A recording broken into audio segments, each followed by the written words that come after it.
Arda Ocal, Greg Wyshynski, a very special edition. We have Predators captain Roman Josi coming up. We have a very cool roundtable with Julian McKenzie and Thomas Drance of The Athletic. But we first have to celebrate the milestone of the thrill himself, Phil Kessel. Give us the animation. It's the first annual Phil Kessel Appreciation Gala, Arda, and we could not be happier for our sweet boy, the Iron Man. As you can see, I've decorated the set in honor of Iron Phil Kessel. When you think iron, you think Phil Kessel. My dude set a record. And again, the greatest thing about this record, Arda, is that with all due respect to Doug Jarvis, who had the record from the late 1980s, with all due respect to Keith Yandel, who set the record last season with the Flyers, I want this to stand for Phil, because I want young fans to talk to us and say, who is Phil Kessel? How did he set this record? And then we can sit them down and say, folks, Phil Kessel is a cult icon in the National Hockey League.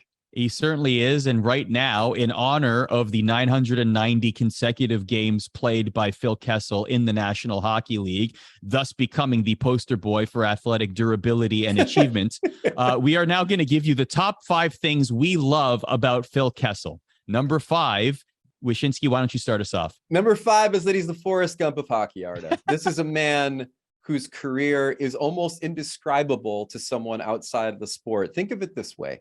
This is a guy who overcame cancer as a rookie. What an inspirational story. Yeah. This is a guy who was publicly picked last in an all-star game fantasy draft, becoming a meme, having Alex Ovechkin take his picture as he sat there all alone in the all-star game fantasy draft. And we all felt very sad for him. And in fact, eventually they changed the rules so it wouldn't happen again. He was shouted out by President Barack Obama at the White House as a Stanley Cup champion. Oh yeah, he won the cup twice. He's an Olympic medalist. He has 400 goals, scoring his 400th goal on the day he set the Ironman record. This is the most unique career I can possibly fathom for a player in the National Hockey League. And Phil Kessel, of all people, is the one who experienced it. Yeah, Phil Kessel for 30 for 30. Who says no? Let's be honest. To your point, though, the fact that he overcame cancer, he's done a lot of incredible things in his life and his career. I know we're having fun here, but we should definitely acknowledge that. Number 4, the way he's embraced, the fact is that he can be dry sometimes in interviews. Maybe he doesn't like to do them all the time. But there are certain moments that, because he does that, makes things all the more hilarious and impactful, none more so than the hot dogs. Because this man, at the perfect times, embraces the hot dog fandom. You had a podcast once upon a time on ESPN with a segment literally called Phil Kessel Loves Hot Dogs. Okay. Yes. That's to the level that we are talking about Phil Kessel and hot dogs. Not only that, when he won the Stanley Cup, he brought the cup to a golf course and ate hot dogs out of them. When the Vegas Golden Knights were celebrating his birthday a few weeks ago, they gave him a cake with a hot dog on it. This is hilarious to me that this has become part of his identity, and whether he truly loves it or not, whether he truly loves hot dogs or not, apparently he doesn't. So says Amanda Kessel, the abridged intro to your aforementioned podcast segment. He's embracing it, and it's amazing. Yeah, but again, it's a life lesson. If somebody makes you feel horrible and accuses you of visiting the same hot dog vendor in Toronto each morning as a way to somehow impugn your conditioning or commitment to hockey, turn that thing around. And here's the other thing too about it, and this brings us to number 3 on our list, Arda. When Phil Kessel was mocked by a columnist in Toronto, when Phil Kessel is called lazy or apathetic or all of the things, out of shape, all the things that have been said about Phil Kessel, you know what happened? The fans rallied around the guy. They rallied around the guy because by the analytics, he's been a very, very good hockey player for a long time. They rallied around the guy because he is a socially awkward individual in a sport that demands that you be social and talk to the media and be jovial and sell the sport. And he doesn't want any of that, at least publicly. So the idea that the fans embraced Phil Kessel and made him a cult icon in this sport is always something I'm going to treasure, because it doesn't often happen to a lot of players. There are a lot of players that get maligned by the fans. Phil has always been protected. We always circle the wagons around Phil and make sure that he's insulated from some of the ridiculous critiques that this guy has received from the media. And I'm always going to treasure the fact that he's become the fans player. Maybe because he looks like us, but he's become the fans player, Arda. That's what I mean. The images of him online, that's the poster, what I was talking about earlier, for athletic durability and longevity in one of the most arduous and difficult sports leagues in the entire world. It's absolutely amazing. You take number 2, because I'd love to take number 1 if it's all right with you. Yeah, he gives us hope, man. Dude looks like a pro bowler. I mean, we always look at some athletes throughout the years, like whether it's John Daly or David Wells or whoever, that kind of look a little bit more like the people watching the game, the people playing the game. And here is Phil. He looks the way he does, and he looks like us, but he plays like them. That's the best way I could describe it, Arda. And it's one of those things that obviously has made him endearing to the fan base. And is one of those things that, again, in the juxtaposition of a guy who looks like this, setting the Ironman record, only makes it even more indelible. All a great background, by the way. We just noticed the Phil Kessel and the Iron Man behind you. And number 1, what I particularly love about all of this is that he doesn't care.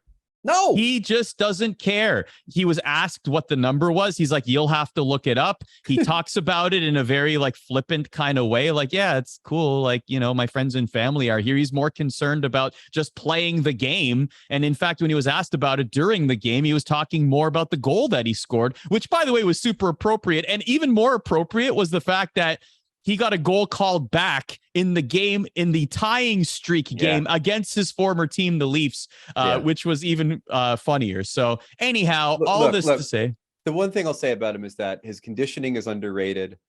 His luck has been palpable. I mean, think about how many freakish injuries have happened in the sport to people that had consecutive game streaks. Not just game, but practice. Right, practice. And then it's not like he floats, man. He goes to the tough areas of the ice, and he excels, and he's been able to stay healthy. But above all else, and this is the thing I found in writing that story on ESPN.com this week about Phil Kessel, he's got an incredible competitive streak. You wouldn't know it from some of the attitude and some of the interviews and the way he carries himself. But whether it's poker, basketball, golf, anything, especially hockey, this guy wants to win. He wants to play, he wants to compete. And that's what's driven him through what I imagine are a number of injuries we don't even know about, to be the NHL's ultimate Iron Man. So that concludes the first annual Phil Kessel Appreciation Gala. Perhaps we'll have the second one on November 17th when he gets to 1,000 consecutive games. But one last time, definitely go read Wish's article on ESPN.com about it. He gets multiple people from his career talking about Phil Kessel as a player and a man, and there's some great stories in there. But one more time, Phil Kessel Appreciation Gala. Congratulations, Phil. All right, joining us now on the drop here on ESPN is none other than Nashville Predators captain Roman Josi, gracious with his time, joining us here on the show. Roman, let's get the really difficult questions out of the way. Take us back to September 23rd, 2022, the Laver Cup, Roger Federer retiring. Where were you? I was at home watching. I was watching the game, the doubles. And I remember I was texting with my buddies, and they ended up losing the game. Didn't really matter, I guess, but we were still hoping he'd win this last game. But I was at home watching, and it was pretty emotional, not gonna lie. He's such a huge inspiration for like all of us in Switzerland, and especially for me. I mean, he's my sports hero. So to see him like retire and like just realizing that I'm never going to be able to watch him again in a professional match was pretty emotional. Roger definitely shed a bunch of tears that night. You can admit it to us. Did you shed a tear as well? I did. Yes. Many of us did. I did too. Let's be honest. It was a huge moment. What's your relationship with Roger like? Like, have you had a conversation with him congratulating him on retirement? Well, I've met him a couple of times. The first time I've met him was I was like 18. It was in his hometown tournament in Basel in Switzerland. And he was already number one, like obviously a superstar. And I just remember being so nervous meet him. And I just remember him coming in, and then it was just like the most relaxed environment ever, and he was just the most humble guy. And I've had the chance to meet him a couple of times after that in Wimbledon when we went and watched him play. And like I said, he was just so inspiring. I mean, he was this big superstar, like number one in the world, like the best tennis player ever, and he's just this humble guy. Like, it's just really normal, like takes time for everyone. It's just it was really inspiring me how he treated people and how he conducted himself around people. It was just it was really impressive, and I became even bigger fan of him. That's awesome. You know, Roman, I think the last time we saw each other in person, you were freezing your behind off on the fountains of the Bellagio in Las Vegas, trying to shoot pucks. Now that I remember it. Lots happened since then, man, including the beginning of the season for your team. Ever since the Predators got back from Prague, things have not gone all that well for you guys. Anything you can put your finger on as far as what's sort of gone a little bit awry with Nashville at the start of the season? Yeah, we haven't been playing well the last couple of games. I think obviously we started the season well with 2 wins in Prague, and then came back and kind of were a little bit flat against Dallas. And I think even the next 2 games we kind of had some issues about finding our identity, and I think we didn't play up to our potential. That didn't play the way we wanted. And I actually thought the last game against Philadelphia we played a lot better. We obviously didn't get the win, we didn't get the result, but just the style of game we played, I think was a lot better. So I think it was good for us to see to how we have to play and to be able to be successful. And we didn't get the win, but I think if we play that way, we'll get that win. And I think before that we kind of didn't really play up to our potential. Now, you're a Norris Trophy winner. I assume that you'd like to win another one at some point. Are you a little bit worried that Cale Makar is about to go on a Nick Lidstrom-like run of winning all of the Norris trophies so you can't win one again? Yeah, definitely. I mean, he's unbelievable. I think obviously he's a guy who can win it every year, and just the way he plays, his talent. I was joking last year, I think he could have left me that one because he's going to win like the next 10. So no, just the way he plays. I mean, he's so much fun to watch, and I think obviously as a defenseman too, just watching him play, it's exciting. I mean, the stuff he does out there, the way he plays, it's really impressive. And I mean, I love watching guys, and I also love learning guys, and he's definitely one of those guys you can watch and learn things from. So yeah, he's an amazing player. Is there anything from the new generation of defensemen, you know, like the Cale Makars, Adam Foxes, et cetera, that you're noticing that maybe they're picking up on earlier in their careers than maybe your generation did, or something that is impressing you about them? Well, I think just the skill and like the skating. I think obviously Makar, especially with the way he moves on the ice, and Fox, obviously he's an unbelievable passer. I think they're different in style, the way they play, but also very similar in the offense zone. But I think just the offensive game of most defensemen coming up now is so advanced. And like I don't know, I feel like when I came into the league, you kind of had to figure out, or I had to figure out what works and what doesn't work, and you kind of have to find your game. And it seems like those guys come in and right away they make a huge impact all over the ice. And yeah, just the way they play with the puck is pretty impressive. So last question from me. Speaking of elite defensemen, one recently just retired, actually worked with him at ESPN a bunch, PK Subban, your former teammate. I'd love to know, now that he's retired and the statute and limitations are finished for retired players, do you have any fun stories you can share about his time with the Predators? Oh, I got a lot of fun stories with Subi. Every day there was a good story with him. I don't know. He just had so much energy, and he was such a fun guy to be around.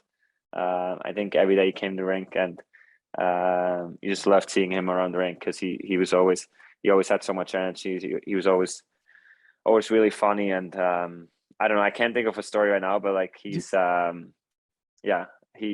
I had some amazing times with him. We became really good friends, and there's definitely a lot of fun things we did together in our time. I'll say this, working with him, I always felt Like, I thought that I had decent fashion, but then PK showed up and he just blew all of us out of the water. It was like, oh man, if he's going to continue to work at ESPN, I'm going to have to buy new suits. Like, did you feel pressure dressing to the nines when PK was on the team? Yeah, he did. He does have good style. He does have really good style. And I think the one thing he always did, he would wear like these cool coats or whatever, cool suits coming to the game. And he would literally sit in a suit or whatever he was wearing for like 15 minutes, taping a stick just to make sure everyone saw him, what he was wearing. And we all come in and he was sitting there just taping his stick and still in his suit or in his coat. But yeah, you're right. You got to give it to him. He has really good style.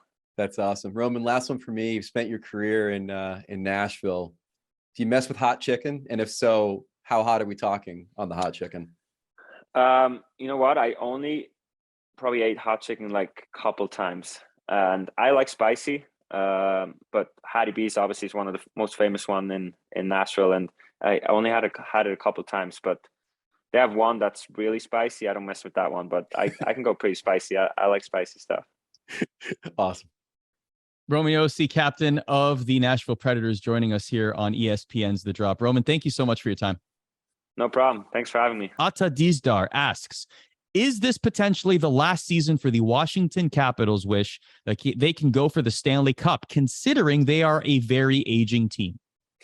No, that was last season, Arda. I have them missing the playoffs. I think that the New Jersey Devils are going to jump over them in the Metro Division. Homer pick, I know, but also the Devils are pretty good, in case you haven't noticed, as long as they can get a save. You know, they're going to miss Backstrom. They're a bit older. The lineup is good. They're going to have good nights and bad nights. Obviously worth watching because of Ovechkin. And obviously the goaltending is going to be a little bit better already with Kemper and Lindgren there. But I just don't think the Capitals are going to make the cut. I think they're going to miss it by a few points, but the window, in my opinion, in comparison to that of the Penguins and the Boston Bruins, is a bit more shut for the Capitals. Real quick from me, I think you're absolutely right about just Ovi, like, will just command all the spotlight, right? Like the chase for the goal record, etc. So it's almost as if for hockey fans, that's what matters the most for the Washington Capitals, even if Caps fans will disagree. But also, it's so weird to hear us talk about the Caps like this, a team that has the reigning Stanley Cup champion goaltender. Just like in history, thinking about it, it's just a very weird thing to talk. Like they're going to wear black. They're going to wear black jerseys again, but by no means is this the early Ovechkin years of like he's the only reason to watch the team. They're a good team. I mean, they're a good hockey team. They're going to win games. They're just not going to win enough of them. Duncan Walter asks, top 3 backup goalies in the league. Well, how are we categorizing a backup goalie? That's a tough one. I don't know. Is Ilya Samsonov a backup goalie? I don't know at this point. I mean, not right now, but how do you qualify a backup goalie? Good question. What would you say? Just off the top of your head, from your years of hockey knowledge, just ordering them or picking them? Well, would you go Spencer Martin in Vancouver? I wasn't a huge fan, but I think he's actually probably a little bit better than I anticipated. I'm thinking about guys that are playing behind players that are going to have a ton of games. Spencer Knight, maybe in Florida. Sure. But then you know what? You've got this other category of backup goalies, man, that aren't necessarily like the greatest goalies, but just do what you need done.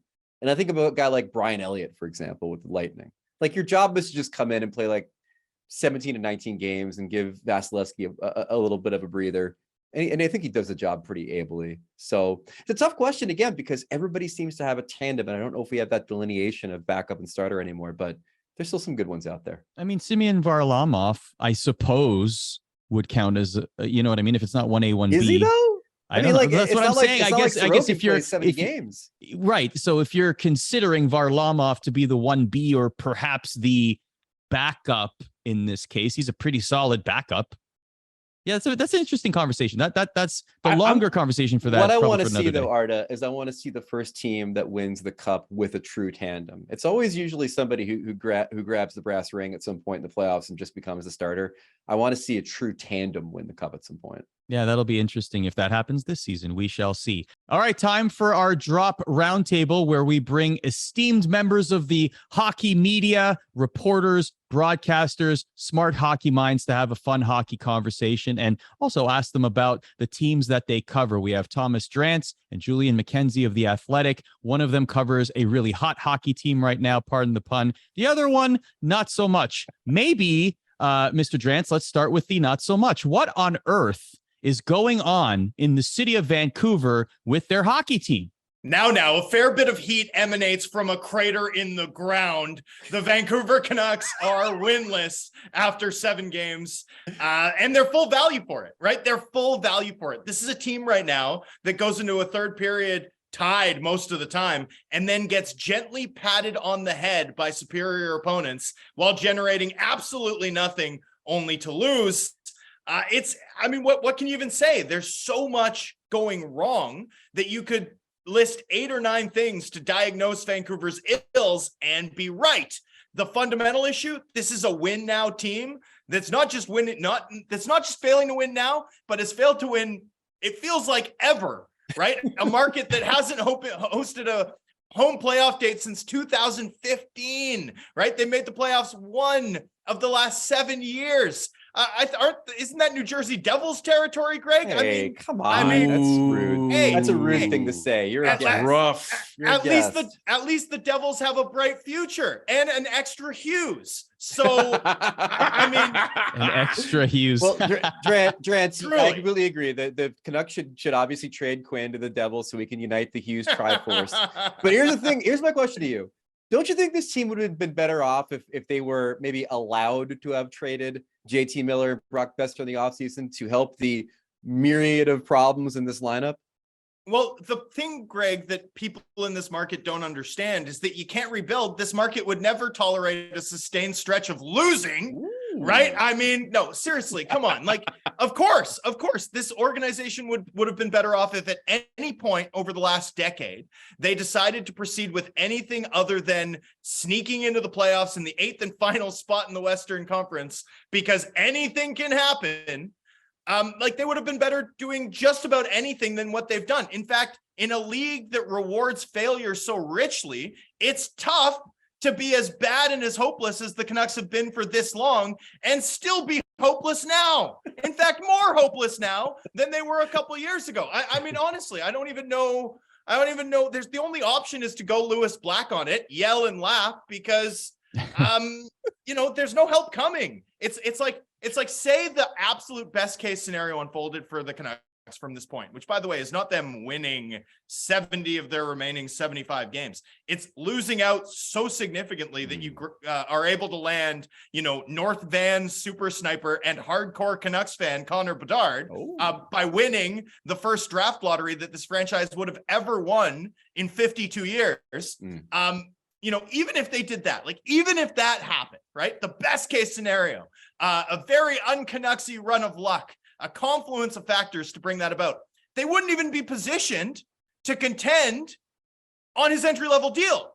They still would have years of work to do to rebuild the blue line and carve out cap flexibility around him. That's how big a mess this is. Even the best case scenario still kind of sucks.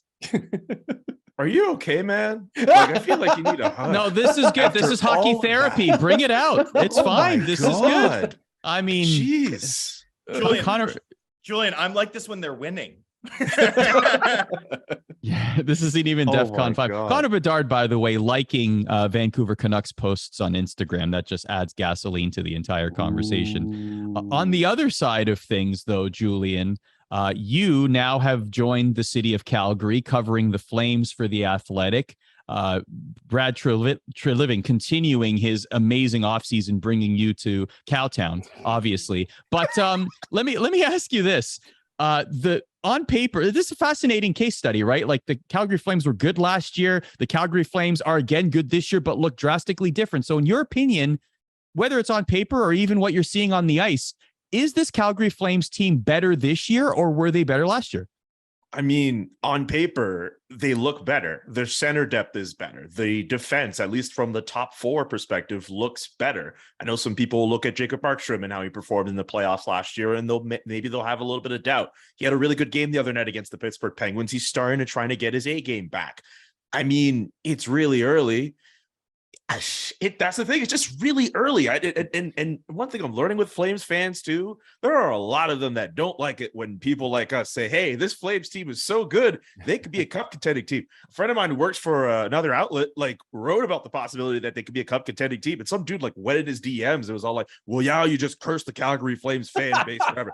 fan base is great. Like I'm used to, coming up in Montreal and seeing fans with any little glimmer of hope. They just go crazy off that. We see what it's like in Toronto, in Vancouver. I mean, Drench just kind of gave you an idea of, he's reporting on the team. Imagine what the fans feel like, right? In Calgary, they're so sensible and they've been hurt before by heightened expectations and being really good in the regular season. Like I did a study, like a poll before the season started with all of the moves that they made. Like, are the Flames going to win a Stanley Cup within the next 3 years?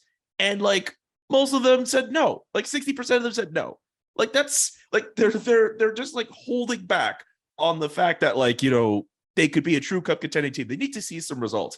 But on paper, at least, they look really good. They have everything going. Nazem Kadri's playing really well. He's off to a really hot start. I know Jonathan Huberdeau, a lot of people are saying, hey, he hasn't produced as much as 5-on-5, but he's starting to get himself going. Mackenzie Weegar here and there, he's also trying to produce. The new guys are fitting in well with the old guard that's there. And they look good, and they've gotten some wins over some quality teams. They beat Pittsburgh, they beat Vegas, they beat Colorado their first night of the year. They beat Edmonton in Edmonton on Hockey Night in Canada. They've done really well so far. I'm going to need a Psychology Today dissertation on, please tell us we suck before I can believe that we're good. I was going to say, Wish, remember last year in the Islanders, how much Islanders fans were so mad at us that we predicted them to win the Stanley Cup? They were mad. We screwed them. We did. It was our fault, actually. Yes, it was. It was. Actually, Drance, you actually made a really interesting point there. Just talking briefly about losing a bunch of games, possibly getting Connor Bedard. Why don't we open that up? I'd like to hear from all of you on this. And Drance, let's start with you since you kind of brought it up. What is your stance? Take it any way you want on tanking. I have no problem with it. The league is set up to reward failure. There are copious rewards that are available to teams that are bad. And the only question is whether or not you have the sensibility, the courage, the business plan to actually do so.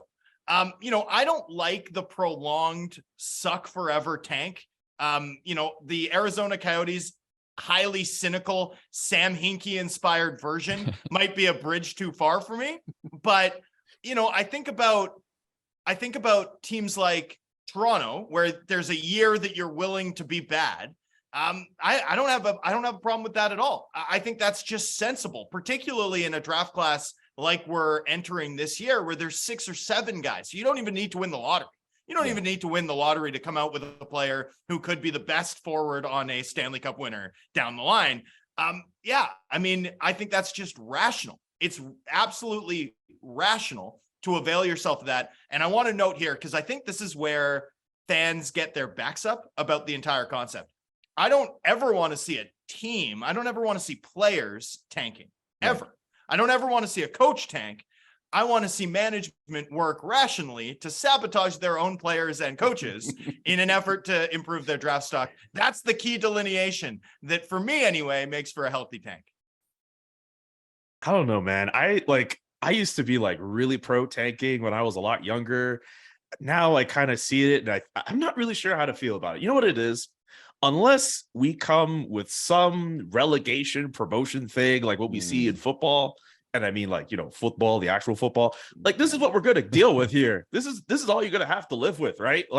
Unless you find a way find a real way for teams to get out of tanking. I mean, I guess the draft lottery is it. The fact that fine, a team like the Detroit Red Wings could suck as much as they can, and they could get somehow the 4th overall pick. Remember that they lost the draft lottery to a team that was in the play-in round, but they got Moritz Seider out of it. The Colorado Avalanche were bad for a good chunk of the 2010s, and they ended up one year with a 4th overall pick. They ended up with some dude named Cale Makar. Do we know anything about that guy? Is he good? I have no idea about it. I guess the only other thing we could say about tanking is people just have to know that the draft is a crapshoot, and it's never guaranteed that the 1st overall pick could pan out to be that guy. Maybe your franchise guy is the 13th overall pick. I don't know. That's as best as I could put it. Otherwise, I mean, this is what you're going to have to live with. And if, of course, in a year like this, where Connor Bedard is shooting the lights out in junior, no wonder teams would want to tank so much for like what Chicago tried to do in the offseason. And they're off to a pretty decent start. Funny enough, a lot of people thought Philadelphia Yeah. going to suck this year. They're off to a pretty decent start themselves. I mean, yes, they have John Tortorella as head coach, but still, like, I don't know. Like, I don't blame teams for looking at a guy like Connor Bedard and saying, hey, he could change their future. But the only thing they have going for them in terms of, I guess, is an anti-tanking measure is the fact that you never really know what you're going to get in the draft. Yeah, I mean, like in the 1990s, the Ottawa Senators got fined by the league for openly talking about potentially losing games on purpose towards the end of the season to secure the services of Alexander Daig. So there always is a cautionary tale in the draft. Tough. I talked to Brian Burke. You know, Berkey is a guy who does not like tanking. He told me that tanking is attacking the very soul of the sport. And I'm like, okay, that's great. Attack the soul. Great impression. Is that your Brian Burke impression? Terrific impression. Impeccable. Nailed it. You know, Patrick Burke told me so. Listen, the point is this: attack the soul of the sport. Tank as much as you can tank. Go and have your guys play with pool noodles for all I care, because that's how you find the generational talents that have been on the majority of the Stanley Cup champions that we've had since 2005, the majority of teams that have played for the Stanley Cup since 2005. Each one of them has had a first overall pick. A lot of them have at the very least. So to secure that play, you're not going to do it through UFA. You certainly aren't going to do it through RFA because they're all cowards with the offer sheets. So the only way you're going to get it is by getting one and growing them on your own. And the only way to do that is to secure a top pick. And they've leveraged the lottery odds and made it so teams can't jump up from being the very last team into the lottery to move up to number one. They've improved the chances of a really bad team getting that first overall pick. So go tank, be good and tank to your life's content. See, Wish is also coming at this as a Devils fan and from the 80s where they almost got Lemieux from tanking too. So yeah, it's so close, Wish, so close. That does it for us. If you're in Arizona, you're at the game on Friday, go find Wyshynski. Give him a mullet. Give him two so I can have one as well. Thank you very much for watching. We'll see you next week. Thanks, everyone.